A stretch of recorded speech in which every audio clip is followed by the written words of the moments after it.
नमस्कार मित्रांनो, स्वागत आहे आमच्या यूट्यूब चॅनलवर। तर मित्रांनो, नमोशेतकरी महासन्मान निधी योजनेसंदर्भात ही एक महत्त्वपूर्ण अपडेट आहे आणि या अपडेट अंतर्गत जे आहे नमोशेतकरी महासन्मान निधी योजनेच्या पात्र लाभार्थ्यांना 6व्या हप्त्यांचा लाभ आणि यापूर्वी प्रलंबित जे दायित्व आहे ते अदा करण्यासाठी 1642 कोटी 18 लाख एवढा जो निधी आहे या ठिकाणी वितरित करण्यास राज्य सरकारने मान्यता दिलेली आहे। ज्यामध्ये ज्या शेतकरी वर्गांना या अगोदरचे हप्ते मिळाले नव्हते त्या शेतकऱ्यांना सुद्धा जे पुढील हप्ते आहेत ते मिळणार आहेत। त्याचबरोबर जे मागील जे राहिलेले हप्ते आहेत ते सुद्धा त्यांच्या थेट बँक खात्यामध्ये जमा होतील।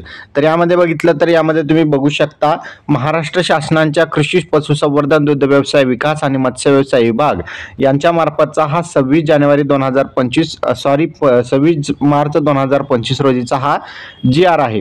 या GR अंतर्गत बघू शकता, सन 2023-24 या आर्थिक अर्थसंकल्पीय भाषणामध्ये या ठिकाणी प्रधानमंत्री किसान सन्मान निधी योजना ही योजना राज्य शासनाच्या अनुदानावर भर घालणारी या ठिकाणी नमोशेतकरी महासन्मान निधी योजनेची घोषणा करण्यात आली आणि त्यानुसारून केंद्र शासनाच्या प्रधानमंत्री किसान सन्मान निधी योजनेअंतर्गत देण्यात येणाऱ्या प्रतिवर्षी 6,000 रुपये अनुदानामध्ये राज्य सरकारच्या आणखी 6,000 रुपये इतक्या अनुदानाची भर यामध्ये घालण्यात आली आणि नमोशेतकरी महासन्मान निधी योजना ही जी आहे महाराष्ट्र शासनामार्फत राबवण्यास मान्यता देण्यात आली।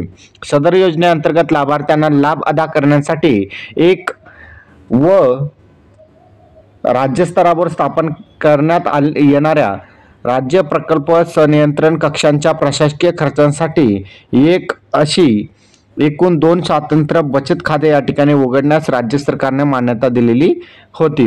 नमोशेतकरी महासन्मान निधी योजनेअंतर्गत लाभार्थ्यांना लाभ अदा करण्यासाठी पहिला हप्ता, दुसरा हप्ता, तिसरा हप्ता, चौथा हप्ता, 5वा हप्ता, त्याचबरोबर या ठिकाणी बघू शकता त्याचे शासन निर्णय क्रमांकात सुद्धा या ठिकाणी जे आहे शासन निर्णय क्रमांकानुसार जे आहेत हे पैसे अदा करण्यात आलेले आहेत। आता 2024-25 मध्ये नमोशेतकरी महासन्मान निधी योजनेच्या लेखाशीर्षकाअंतर्गत मंजूर तरतुदीनुसार प्रकल्प प्रस्तुत योजनेअंतर्गत 6वा हप्ता माहे डिसेंबर ते मार्च 2025 या पूर्वीच्या हप्त्यामधील प्रलंबित दायित्व लाभार्थ्यांना अदा करण्यासाठी या ठिकाणी निधी मागणी प्रस्ताव शासनास सादर झालेला आहे आणि त्यानुसार जे कृषी आयुक्तालयाकडे यापूर्वी हप्त्यांसाठी वितरित निधीपैकी शिल्लक असलेला निधी जो आहे तो 653 कोटी 50 लाख एवढा जो निधी आहे आणि त्या व्यतिरिक्त जे आहे राज्य सरकारने जे 1642 कोटी एवढा जो निधी आहे या ठिकाणी मंजूर केलेला आहे। नमोशेतकरी महासन्मान निधी योजनेअंतर्गत पात्र लाभार्थ्यांना हा जो निधी आहे तो या ठिकाणी वितरित केला जाणार आहे। यामध्ये बघितलं तर नमोशेतकरी महासन्मान निधी योजनेअंतर्गत 6वा हप्ता डिसेंबर 2024 ते मार्च 2025 यापूर्वी च्या हप्त्यामधील प्रलंबित दायित्व लाभार्थ्यांना सुद्धा या ठिकाणी जे आहेत हप्ता वितरित केला जाईल आणि जे रेग्युलर जे 6वा हप्ता राहिलेले आहे त्या लाभार्थ्यांना सुद्धा या ठिकाणी जे आहेत 1642 कोटी रुपयामधून या ठिकाणी वितरित केला जाईल। त्याचबरोबर बघितलं तर महाराष्ट्र शासनाच्या ज्या शेतकऱ्यांनी PM किसान सन्मान निधी योजनेचा लाभ घेत आहेत त्या सर्व शेतकऱ्यांना जे आहेत नमोशेतकरी महासन्मान निधी योजनेचा लाभ दिला जातो।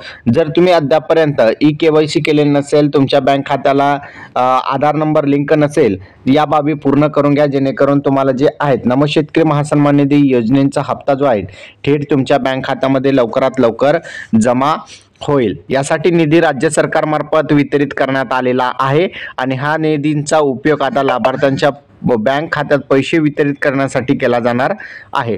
तर अशा प्रकारचा आजचा आपला महत्त्वपूर्ण नमोशेतकरी महासन्मान निधी योजनेसंबंधी अपडेट होता। अपडेट कसा वाटला नक्की कमेंटमध्ये सांगा आणि चॅनलवर नवीन असाल चॅनलला सबस्क्राईब करा।